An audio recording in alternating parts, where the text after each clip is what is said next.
BlackRock EBIT Bitcoin ETF melakukan transfer sebesar 1.134 Bitcoin ke bursa Coinbase. Yo guys, balik lagi bersama dengan saya Sagio Sugiarto. Di video kali ini di tanggal 3 Maret 2026 saya share lagi berita update mengenai kripto. Langsung saja kita masuk ke berita yang pertama, di mana perusahaan intelijen bisnis raksasa MicroStrategy tampaknya belum menunjukkan tanda-tanda akan berhenti menambah pundi-pundi aset digitalnya. Perusahaan yang didirikan oleh Michael Saylor ini kembali membuat gebrakan di pasar kripto dengan memborong Bitcoin dalam jumlah masif.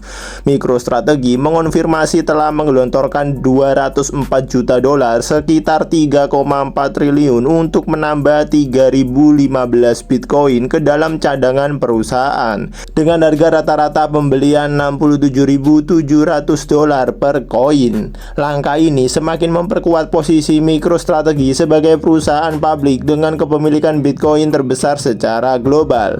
Strategi akumulasi tanpa henti yang terus dijalankan oleh perusahaan ini membuktikan komitmen jangka panjang mereka terhadap aset kripto nomor satu tersebut. Terlepas dari fluktuasi harga maupun gejolak makroekonomi yang kerap melanda pasar, MicroStrategy tetap konsisten menjadikan Bitcoin sebagai aset cadangan utama perusahaan. Bagi para pelaku pasar, aksi beli institusional berskala besar seperti ini seringkali diinterpretasikan sebagai indikator kepercayaan tingkat tinggi, high conviction. Institusi besar tidak melakukan pembelian hanya untuk trading jangka pendek, melainkan sebagai bentuk lindung nilai hedge strategis terhadap depresiasi mata uang fiat dan inflasi jangka panjang. Aksi akumulasi agresif MicroStrategy di pasar terbuka memberikan implikasi psikologis dan teknikal yang signifikan. Dengan konsistensi penyerapan suplai berpotensi memicu krisis pasokan. Ketika entitas raksasa terus membeli dan menyimpan hold Bitcoin mereka ke dalam cold storage, jumlah Bitcoin yang beredar bebas di bursa exchange akan semakin menipis. Dipadukan permintaan konstan dari produk investasi ETF Bitcoin, ketidakseimbangan antara suplai yang terbatas dan demand yang tinggi secara teoritis akan mendorong harga Bitcoin ke level yang lebih tinggi. Untuk detailnya kalian bisa mengecek sendiri tweet dari MicroStrategy di sini. Oke, kemudian kita lanjut ke berita yang kedua. Sharplink mengunstake sebesar 16.740 Ethereum dari protokol Liquid Staking Liquid Collective. Untuk detailnya kalian bisa mengecek sendiri di sini. Oke, kemudian kita lanjut ke berita yang ketiga. BlackRock EBIT Bitcoin ETF melakukan transfer sebesar 1.134 Bitcoin ke bursa Coinbase. Untuk detailnya kalian bisa mengecek sendiri di bawah sini. Oke, kemudian kita lanjut ke berita yang keempat. Momen pembukaan kunci token unlock seringkali menjadi bayang-bayang menakutkan bagi para investor karena potensi tekanan jual massal. Namun narasi berbeda ditunjukkan oleh token Hype. Alih-alih terperosok, harga Hype mencatatkan kenaikan impresif di tengah pelepasan pasokan dalam jumlah raksasa. Hype akan menghadapi jadwal unlock 9,9 juta token. Normalnya peningkatan suplai baru ke pasar berpotensi menurunkan nilai aset. Namun demikian, tim pengembang melakukan manuver dengan mengeksekusi mekanisme pembakaran token burn pada periode sebelumnya. Langkah deflasioner ini sukses menyeimbangkan masuknya token baru ke pasar, sehingga sentimen pasar tetap terjaga dan justru mendorong harga naik sebesar 5%. Keberhasilan strategi pengaturan suplai yang pro investor ini tidak hanya terjadi pada ekosistem Hype. Jupiter, token tata kelola dari decentralized exchange terpopuler di jaringan Solana, juga merasakan angin segar serupa. Harga JUP terus mencatatkan tren kenaikan mingguan yang solid. Katalis utama di balik penguatan ini adalah keputusan komunitas dan pengembang untuk memberlakukan pembekuan suplai atau supply freeze.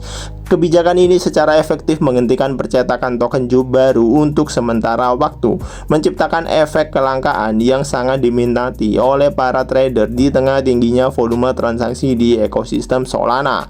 Fenomena ini menjadi bukti kuat bahwa komunitas kripto semakin kritis. Aset dengan kejelasan desain ekonomi baik melalui burn maupun pembekuan supply terbukti lebih tangguh dalam menarik minat beli dan mempertahankan nilai di tengah dinamika pasar yang fluktuatif. Untuk ditanya, kalian bisa mengecek sendiri di sini. Oke, kemudian kita lanjut ke berita yang terakhir hari ini. Whales mengakumulasi 11.000 Ethereum melalui bursa OKX dan 2.400 Ethereum melalui bursa Bybit.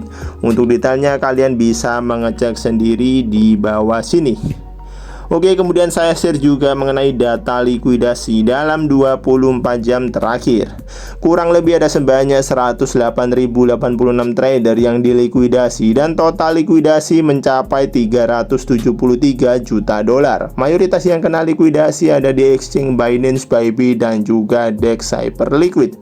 Seperti biasa saya mengingatkan kepada kalian semua, jika kalian tidak mengerti bagaimana cara untuk menganalisa market kripto dengan menggunakan grafik, lebih baik kalian belajar dulu. Setelah kalian belajar, maka kalian baru boleh mencoba untuk melakukan trading di market spot. Dan kalau kalian sudah sering cuan dari market spot, maka kalian baru boleh untuk melakukan trading di market futures. Hal ini sangat berdampak signifikan bagi kalian yang masih awam di dunia kripto. Namun jika kalian ingin lebih aman, maka kalian bisa berinvestasi saja di market spot, di mana kalian hanya perlu mempelajari aset-aset kripto apa yang memiliki fundamental bagus sebelum kalian memasukinya. Tapi jika kalian tidak ada waktu untuk mempelajari aset-aset kripto apa yang bagus untuk diinvestasi, namun kalian tetap ingin berinvestasi di dalamnya, maka kalian bisa mengecek di kolom deskripsi. Di situ saya cantumkan link ebook saya, di mana kalau kalian buka, kalian akan mendapati ada top 10 aset kripto dengan fundamental terbaik. Ebook ini saya buat memang khusus buat kalian yang tidak ada waktu untuk mempelajari aset kripto, namun ingin berinvestasi di dalamnya.